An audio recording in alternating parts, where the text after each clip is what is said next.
now like to invite Dr. Zafar Nawaz Jaspal to speak on the topic China in Contemporary Global World Order and Dividends for Pakistan.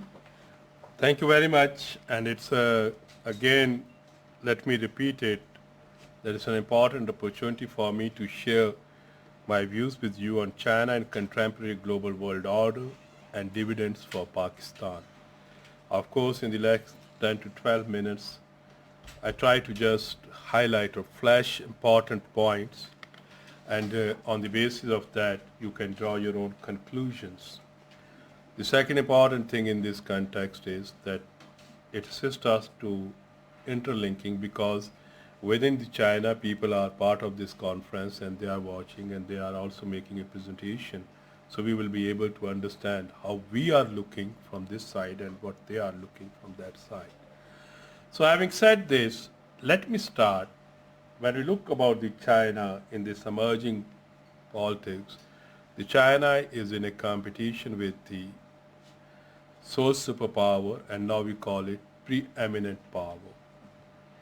President Biden, in his five, you can say, national security documents, and especially out of them when they should see 2022 National Defense Strategy of the United States of America, there on October 27, 2022, he made a very interesting statement, and that reflects the characteristic of the modern world. He stated that we are living in a decisive decade, one stamped by dramatic changes in geopolitics, technology, economics, and our environment. So these are the four areas which are going to define the global order. And within that, when you see the way the President Xi's the counterpart, you would find that they were more hammering on the geoeconomics to pursue the geopolitical objectives rather than geostrategic. In the technology domain, in 2009 or 10, whenever I was at the international forums, the Chinese participants used to say, we are 20 years behind, but today, according to the American estimates, they are now sharing the same, you can say, podium in the technology domain. Economics, of course, everyone aware, and then environment, it is important. The complexity of this decade is due to the United States and China have locked in an escalating geopolitical competition, but they are deeply economically intertwined. So this is a paradox of the history. Immense strategic competition, and on the other side, immense economic cooperation. So this is a text which we have to learn for ourselves as well. So what we find that the first hypothesis for our discourse could be global geopolitics is at the crossroad due to the Pax Americana versus Pax in Asia. You heard about the lot Pax Americana in the last 1 century, American values, American these things. Same thing is Pax in Asia.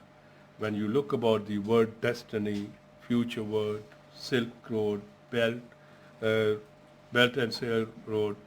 So this are the two competing thoughts in the global, you can say, politics. The realpolitik of great powers is encouraging the global and regional alliances formation despite the immense economic interdependence and people-to-people connectivity through the information technologies. We are a student of international politics, and how in the literature you would find, just if you are placing yourself in the international relations domain, you find the realists are publicizing balancing and rebalancing strategies of the great powers having built characteristics of the geostrategic contest. While the liberalists are seen puzzled over the global institutions' sanctity, regardless of economic, health, and environmental dependency. The best example of this realist, you can say, confusion is today in Srinagar, G20 conference is taking place. And in this, Ideally, this institutional approach, when you find United Nations Security Council resolutions have been violated by India, but we've seen the American-led world, or all of them are there. They are endorsing it, except China, Saudi Arabia, or one or two other countries. So this is the way. That's why the liberalists seem puzzled over the international institutions' sanctity. So now, like how the China is entering in this world and the world is unfolding, we find that the President Xi Jinping has moved China into a new era by introducing his BRI vision in 2013. That's why earlier we were saying a decade. The operability of BRI establishes an intercontinental infrastructure network among the European, African, and Asian nations. It has a bilateral, regional, and international economic connectivity and implications.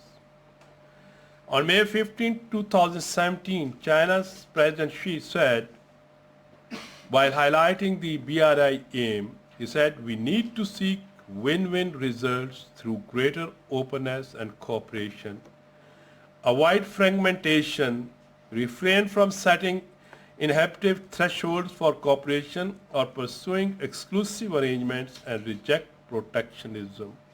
It's very interesting that when we say this ideological or nationalistic contest, the American literature reveals that they look the Chinese as the communists, but they are not talking about the protectionists. They are not talking about the cooperation. They are more heeding or more nearer to, of course they have their own blended way, international political economic order, which was the hallmark of the capitalist world, democratic world. But today it is missing in that context to some extent, and the communist world is looking for it. So when we focus on this, we find that this connectivity is going to aim to revive our Asian trading routes, and definitely it will create a, when we look about these projects like pipelines, ports, railways, and other major infrastructure projects, we find that we will be the pivot in this communication sort of a thing. I'm not going into the details of these projects, everyone is aware. So what is the outcome? If we can just focus on this sort of thing, we find Euro-Asia, West Asia, South Asia, Central Asia, it is interlinked. We find CPEC, we find China, Iran, 400 billion strategic partnership. We find a debate in favor, if you see that there was a trilateral dialogue 2 weeks back, if I'm not wrong, in Islamabad. 3 foreign ministers, Afghanistan's acting foreign minister, Pakistan's foreign minister, and China's foreign minister. If you see their joint communique, they said, or they agreed to extend the BRI and CPEC projects in Afghanistan. We know that Afghanistan is now a regional responsibility, not an international responsibility.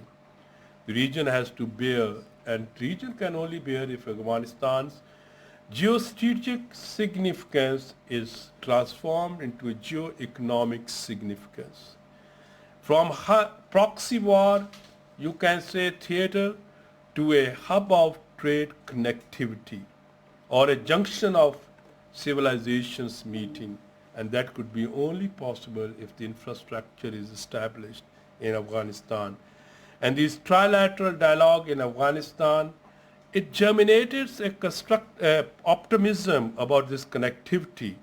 Think for a moment, if this connectivity succeeds, you have a CASA 100 electricity project, you have a TAPI, you have a Uzbekistan, Afghanistan, Pakistan railway network to the Gwadar, you have an immense exploration of minerals in Afghanistan. So this is the one side of the things when you look about it. But at the same time, when we look about these good news in the international politics, of course, we cannot underestimate the challenges, or you can say some kind of a tough things. Frankly speaking, since last 4 years, when we see the trends in the international politics, or 5 years in the trends in international politics, they can be summed up in one way: intensification of geopolitics, or I can say a cult of the offensive seems to be in the offing in the contemporary geopolitics. States and societies are moving towards more aggressive foreign policies, as evidenced in the actions of the major powers, including Russia, China, and the United States, as well as regional powers, India. One word, sum up: new Cold War. So there are certain trends in which China will be definitely looking. Let's say if I am looking from the Beijing, how they are seeing the developments in the world politics, because without understanding their mindset, I cannot identify opportunities for me from this cooperation. So I'm trying to narrate identify 10 points, but these are my perception. Definitely the Chinese are looking these perception. One needs to further deal with the Chinese, how they elaborated, what is the significance or insignificance for them of each point. One most important thing is the Chinese realizes that the United States is struggling to contain China. There was a last year meeting between summit between the President Biden and President Xi, in which both agreed that they have a shared responsibility for the world prosperity. But since that time to date, we are not finding. Yesterday, I saw a few statements when I was preparing for this, that the Americans are saying the things will be not clearer, the lines will be further clear. So China's containment is on the card. Saudi Arab and Iran strategic competition specified by China on March 10, 2023. That means that in the Middle East, it is now peace broker, not a peace, you can say, spoiler. But Sudan crisis is there. We cannot ignore it. Now in this context, how they are going to focus on it? Of course, the third point is India versus China. Yes, China is a strategic partner of Pakistan, but Chinese have 113 plus legal trade with US dollars billion legal trade with them. At the same time, they have a border conflict with them. So that is also there. United States sanctions against Iran and China-Iran strategic partnership is there. Chinese assertive strategy in South China Sea. And 6, China's Malacca Strait dilemma is not pacified with the new development AUKUS and what we call a Quad. They are further there. Or what the Chinese leadership, it's very interesting how the visionary leaders gives you the ideas. 2 decades back in 2003, President who used this word Malacca dilemma or Malacca Strait challenges for the China in the emerging world politics, today it seems exactly correct that how the Quad AUKUS is coming there. So Chinese think string of pearls, which Chinese don't admit it, that it's their terminology, but the Westerns use this term and they are aware. Sri Lanka, Maldives, Pakistan, Bangladesh and Somalia. But there is an alternative, necklace of diamonds by India. India investing in Changi Naval Base in Singapore, Java Port in Iran, Assumptions Island in Seychelles, and Duam Port in Oman, Vietnam and Mongolia. These are we are ignoring, but this is important. The strategic partnerships between the New Delhi, Washington, Canberra and Tokyo, which the Chinese analysts say, or it seems like Asian NATO. Earlier when it said, the Western said, oh, it's a fear, or you Pakistanis are just using this term.